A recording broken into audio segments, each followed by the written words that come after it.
গরমকালের তুলনায় শীতকালে কিন্তু আমরা ঝাল ঝাল খাবার খাওয়াটা বেশি পছন্দ করি। এমন ঝাল খাই মাঝে মধ্যে কান দিয়ে একদম গরম হয়ে যায়। এরকম ঝাল কিন্তু আমরা শীতকালে মাঝে মধ্যেই খেতে ভালোও লাগে।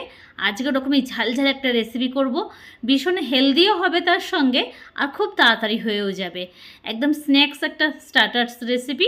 প্রথমে এখানে মিল্ক মাশরুম নিয়েছি, ছোটো ছোটো করে কেটে নেওয়ার পর বেবি কর্ন নিয়েছি, ছোটো ছোটো করে কেটে নিয়েছি। তারপর ফ্রাই প্যানের মধ্যে সাদা তেল দিয়ে বেবি কর্নগুলো দিয়ে এক মুঠো রসুনের কোয়া দিয়েছি, অনেকটা পরিমাণে কারি পাতা, কেটে রাখা পেঁয়াজ দিয়ে দিলাম, মাশরুমটাও দিয়ে দিলাম, স্বাদ অনুযায়ী নুন দিচ্ছি, এক বাটি গ্রিন পিস দিয়েছি আমি, দিয়ে ঢাকা দিয়ে রেখে দেবো 10 থেকে 12 মিনিটের মতো। খুব সুন্দরভাবে সবজিগুলো সেদ্ধ হয়ে যাবে। তারপরে কাঁচা লঙ্কা কুচি আর 2 চামচ গোলমরিচ গুঁড়ো দিয়ে ভালো করে স্টার ফ্রাই করে নিতে হবে।